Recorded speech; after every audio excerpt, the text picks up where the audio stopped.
광야는 사람이 살기에는 사람이 살아가기 위해서 필요한 것들이 거의 없는 것입니다. 버려진 땅이에요. 그럼에도 불구하고 광야에 나타났다. 무엇을 의미할까? 근데 이상하게도 여기에 뿐만 아니라 성서를 보면은 자주 광야라는 말이 나타납니다. 그렇죠? 자주 광야에 나타나요. 하느님이 이스라엘 백성들을 에집트에서 출애굽할 때 사건도 가나안 땅 약속의 땅으로 갈 때도 어디를 거쳐가게 하셨어요? 광야를 거쳐가셨어요. 하느님의 계획이셨습니다. 그 아무 사람 살 곳이 못 되는 왜 그곳을 거쳐가시게 하셨는가? 그런 곳을 거쳐가시게 하신 하느님의 의도는 뭔가? 무슨 뜻이 있는가? 그런 것을 우리가 자꾸만 묵상하면서 그거를 알아들어야 이 말이 이런 뜻이구나 라는 것을 우리가 또 알아들을 수가 있고, 그리고 우리도 광야에 갈 수가 있는 거죠. 그냥 국어사전에 사져진 대로 들판, 벌판 이렇게만 한다면 누가 광야 가겠어요? 그렇잖아요. 이스라엘 백성들이 에집트에서 가나안 땅, 약속의 땅 여기까지 가는 이 광야였어요. 즉 광야는 뭡니까? 이스라엘 백성들이 노예 생활에서 벗어나서 아주 그 약속의 땅 낙원으로 가기 위한 하나의 통과해야 하는 길이었습니다. 그렇죠? 그러니까 이 광야는 이스라엘 백성들이 영원히 머물 수 있는 장소가 아니라 행복한 약속의 땅으로 가기 위해서 반드시 통과해야 하는 그러한 과정 속에 있는 곳이 광야였습니다. 그러면은 이 에집트에서 노예 생활을 하면서 거기서 익숙한 삶을 살았던 이 이스라엘 백성들이 이제 하느님의 백성으로서 가나안 땅, 새로운 땅으로 들어가서 새로운 하느님의 백성, 하느님의 말씀을 들으면서 살아가야 할 이스라엘 백성들이 이 과정을 거치면서, 이 광야를 거치면서 무엇이 어떤 훈련이 됐을까요? 이 광야란, 이 힘든 삶의 조건이 결여된 이 광야를 거치면서 이스라엘 백성들은 어떤 모습으로 형성되어 갔을까요? 여기에서 여러 가지로 익숙한 그러한 물질 풍명의 풍요로움을 느끼면서 살았던 이러한 삶의 자세가 이제 이 과정을 거치면서 하나 둘 전부 버려지게 되겠죠. 광야에서는 그런 삶을, 과거의 삶을 계속할 수 없는 곳이 바로 뭐예요? 이 광야입니다. 이렇게 하고 싶어도 그렇게 할 수 없는 그런 여건이 마련되지 않은 아주 삭막한 곳입니다. 그러니까 굉장히 고통스러운 곳이죠. 그렇죠? 이 광야를 지난다는 것은 얼마나 힘든 기간이겠어요. 생활하기에 마땅한 여러 조건이 전혀 갖춰지지 않은 그것을 통과하니까 그 전에 누리면서 살던 이러한 것들을 다 버려야지만이 생활할 수 있는, 그런 모든 것을 다 버리고 무엇에 매달려야 돼요? 매달려야 하는 것은 오로지 야훼 하느님만 의지하면 살아갈 수밖에 없는 존재. 그렇죠? 이네들이 살아가려면은 이 힘든 광야를 거치면서 끝까지 가나 약속의 땅까지 가려면은 우선 거기에는 생에 여러 가지 필요한 것들이 없으니까 먹을 거, 목마름, 여러 가지 이런 것을 자기 마음대로 구입하려도 구입할 수 없는 인간의 어떤 한계성을 완전히 드러내는 그러한 삭막한, 그러한 버려진 땅에서 살아남기 위한 유일한 방법은 뭐겠어요?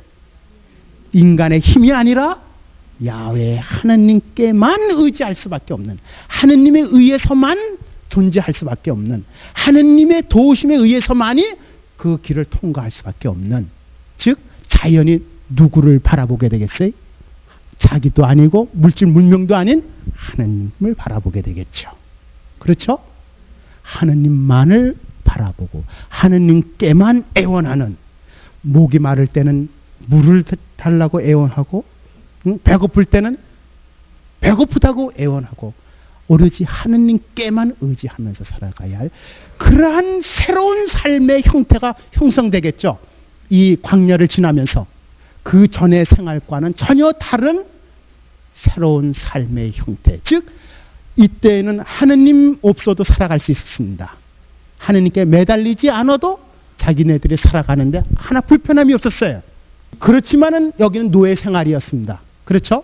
이제 해방 자유인이 되기 위해서는 반드시 하느님이 이 광야를 거치게 하셨는데 이 광야를 거치려면은 여기서 생활했던 그러한 생활 가지고서는 그러한 생활을 할 수도 없거니와 그런 여건이 마련되지도 않았거니와 그러한 식의 삶을 가지고서는 도저히 이 길을 통과할 수 없는 이제는 그런 물질 문명이 아닌 오로지 하느님께만 의지해야 하는 존재.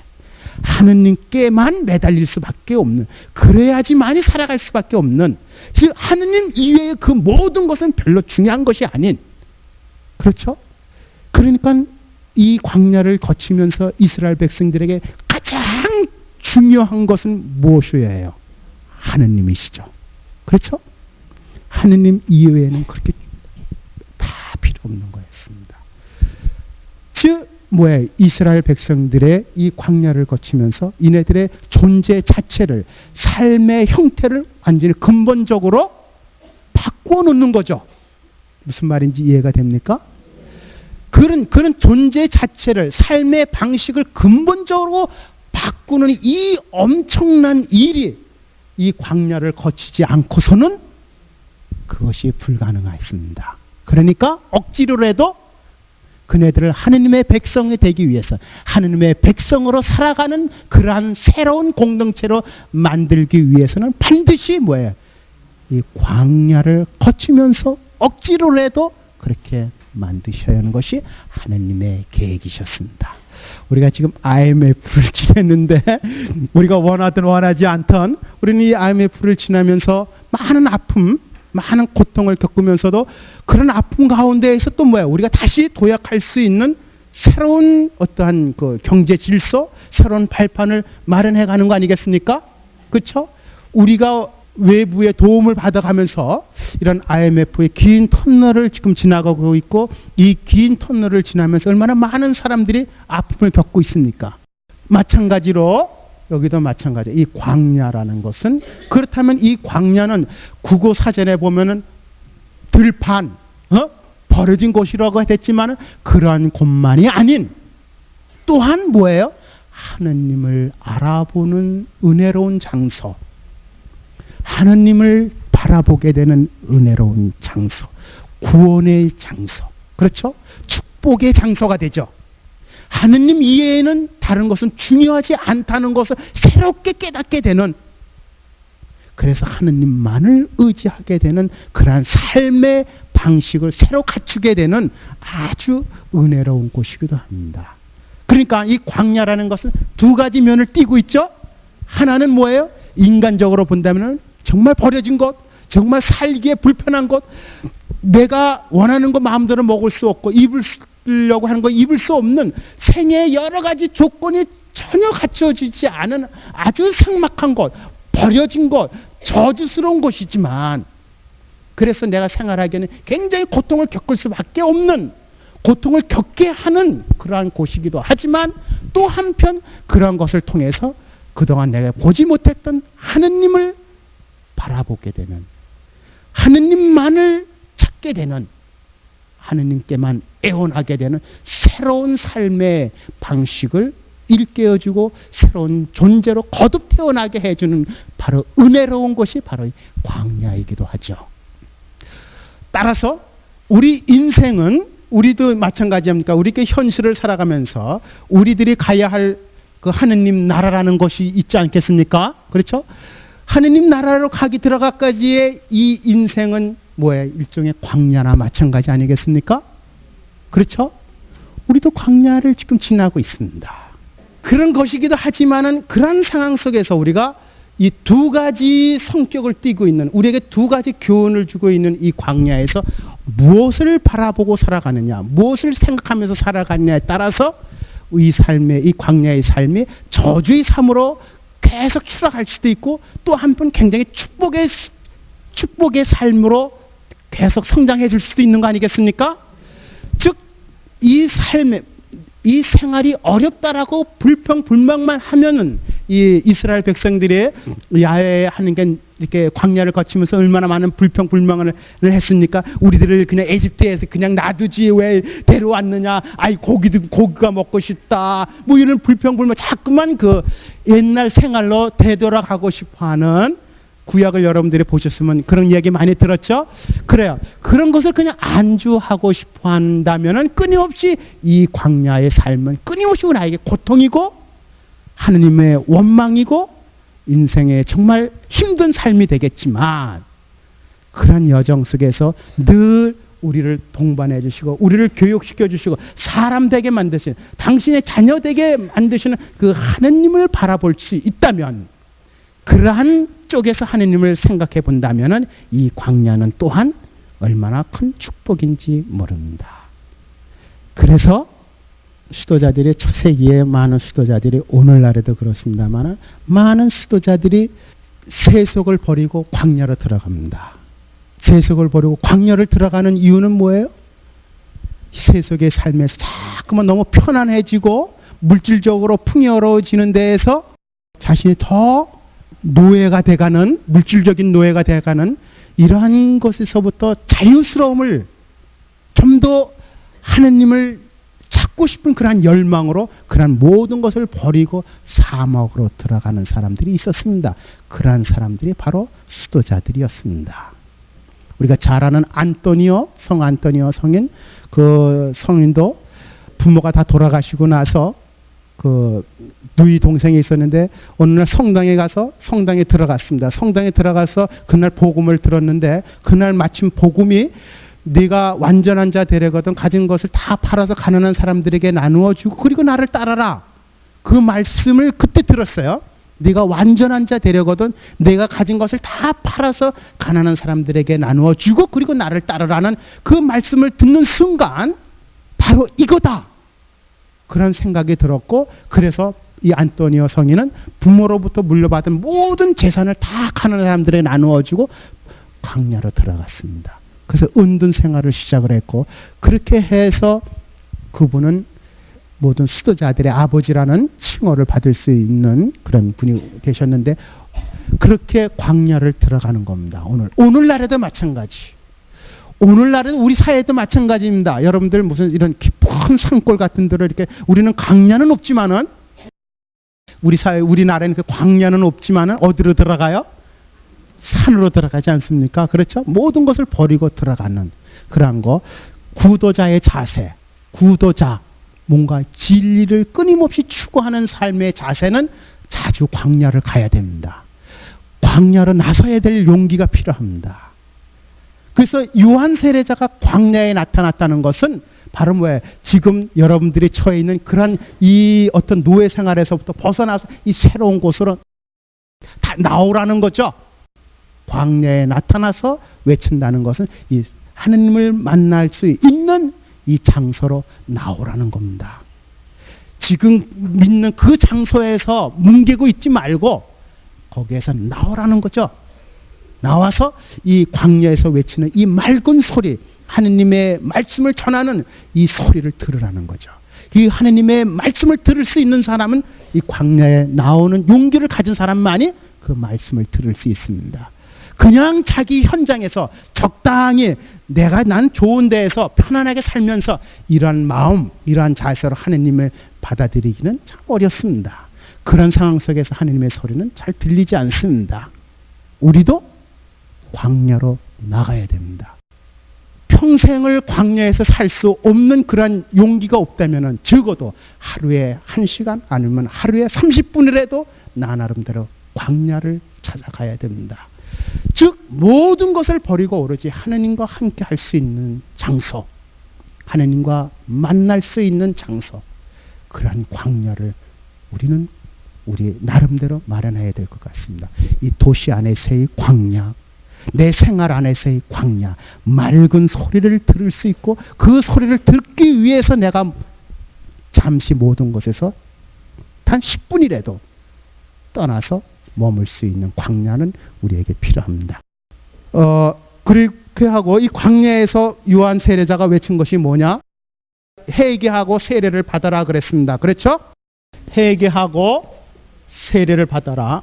이 회개는 아주 중요한 것이기 때문에 앞으로 자주 얘기하겠습니다만은 회개라는 것은 단순히 간단하게 얘기한다면 뭐야? 방향을 바꾸라는 얘기라 그랬죠. 방향을 바꾸라. 그런 걸로 말고 나중에 다시 설명하겠습니다만은 요 세례를 받아라 그랬어요. 세례를 받아라. 여러분 세례 받으셨습니까? 세례 받는다는 게 무엇을 의미합니까? 그냥 세례를 받아라 그랬으니까 나 세례 받았어. 이렇게 한다면은 이 세례의 맛을 못 느껴요. 이 세례를 받는다는 게 뭔가 그 말을 우리가 제대로 알아들어야 돼요. 이 세례를 받는다는 거 라틴 말로 밥티스마라고 그러는데요. 밥티스마라는 말은 이 세례라는 것은 물에 깊이 잠긴다는 뜻이에요. 세례라는 거 밥티스마라는 말은 깊이 물에 잠긴다. 자, 사람이 깊이 물에 잠기면 어떻게 되나요? 예? 깊이 물에 잠기면은 물에 빠져 죽는 거죠. 그렇죠? 세례 받는다는 것은 결국 뭐예요? 깊이 물에 빠져 죽는 거예요. 뭐에서 죽는 건가? 지금까지의 나의 생각, 내가 살아온 모든 것에서부터 내가 죽으려면은 광야로 나가든지 아니면은 물에 빠져 죽든지 죽어야지만이 우리는 다시 살아날 수 있는 겁니다. 즉 세례 받는다는 것은 내 자신이 죽는다는 거예요. 여러분들 세례 성사 받았을 때 그냥 세례 받으니까 이마에 뭐 바르고 이걸로 예식으로 끝났다고 해서 끝나는 것이 아니라 여러분들이 정말 세례 성사를 받는다는 그 의미는 지금까지 살아온 내 삶의 모든 것을 완전히 죽여버린다는 거죠. 그리고 다시 새롭게 태어난다는 거예요. 여러분 세례 성사 받으면서 영생명을 새로 주지 않습니까? 새로운 탄생이죠. 새로운 탄생은 죽어야지만이 살아나는 거예요. 죽지 않으면은 다시 태어나지 못합니다. 그러니까는 이거 달라요. 이 세상에 태어남은 모든 인간이 존재하는 이 세상에 태어남은 태어나는 순간 죽음이에요. 죽음을 향해서 가는 거예요. 그렇죠? 근데 이 세례성사로의 태어남은 죽음에서 다시 살아나는 거예요. 다릅니다. 이해가 됩니까? 이 세상의 탄생은 탄생함과 동시에 죽음을 향해서 가는 거라면, 죽음을 향해서 가는 삶이라면 세례성사로서의 죽음은 죽음이지만은 이건 새로운 탄생입니다. 부활입니다. 그래서 우리는 죽을 수 있는 겁니다. 그래서 우리는 죽어야 됩니다. 다시 태어나려면, 다시 새롭게 태어나려면 죽어야 됩니다. 세례성사는 바로 그겁니다. 내가 죽어야 됩니다. 깊이 물에 잠긴다, 죽는다는 겁니다. 우리가 세례성사를 받았으면서도 우리가 다시 곧 태어나지 못하는 이유는 내가 깊이 물에 잠기지 않고 발만 잠갔기 때문에, 손만 살짝 이렇게 거쳤기 때문에 하나도 죽은 게 없어요. 그렇죠? 하나도 죽은 게 없어. 다 가지고 있어, 다. 그러니까 우리는 거듭 태어나지 못해요. 우리는 죽어야 됩니다. 그런 죽는 방법, 어떻게 죽어야 되는가? 죽어야 어떻게 죽어야 하는 그런 방법도 우리는 예수님에게 배워야 됩니다. 어떻게 죽는 때 죽긴 죽되 잘 죽어야지. 그렇게 값없이 없이 죽어서는 안 되죠. 이왕 죽는 거 가치 있게 죽어야죠. 그러니까 어떻게 죽어야 되느냐 하는 것도 우리에게 가르쳐 주시는 분이 바로 예수 그리스도 있습니다. 우리는 이분을 따라가면서 죽는 그 기술을, 죽는 그 길을 우리는 배워야지만이, 그렇게 죽어야지만이 예수님이 부활하셨듯이 우리도 부활하는 겁니다. 그러니까 사는 것도 중요하지만은 죽는 것은 더욱 중요합니다. 그러니까 시작도 중요하지만은 마침도 중요합니다. 유정의 미, 아주 중요한 것은 시작도 중요하지만 아름답게 끝나야 됩니다. 많은 사람들이 시작은 멋있게 하면서 끝에 가서는 눈물을 흘리면서 끝내는 사람들이 너무 많습니다. 첫 단추를 잘 껴야 됩니다. 여러분 인생을 살아가면서, 우리 삶을 살아가면서 그동안 수없는 많은 시작을 해왔지만은, 그러나 그것은 정말 시작이 아니었습니다. 정말 시작은 예수님과 함께 시작하는 삶이 정말 시작입니다. 첫 단추를 잘 껴야 됩니다. 첫 단추를 잘못 끼면 우리는 끊임없이 모두 다 흐트러지고 맙니다. 자, 첫 단추를 오늘 예수 그리스도와 함께 잘 끼는 그런 삶의 자세로서 우리가 이 마르코 복음서를 읽어간다면 그 다음부터 끼는 단추는 이제 제자리를 찾아서 다 끼워서 아주 자기 옷에 몸에 잘 맞는 그런 멋있는 모습으로 변화되겠죠. 자, 이러다 보니까 오늘 1절에서부터 4절까지 밖에 못했네요. 그렇죠? 너무 적게 나갔죠? 근데 이게 처음이기 때문에 단어 하나 단어마다 그 중요한 단어는 설명이 필요해요. 그래야 여러분들이 이제 다 앞으로 가면은 그런 거 굳이 안 해도 그런 말만 나와도 이제 알아듣겠죠. 그렇죠? 그러면서 복음을 보는 눈이 조금씩 열리는 거니까 너무 늦게 간다고 해서 불평하거나 그러진 마시고, 중요한 것은 여러분들이 들은 이 말 한마디 한마디를 자꾸만 되새김하는 게 좋습니다. 여러분의 것이 되도록.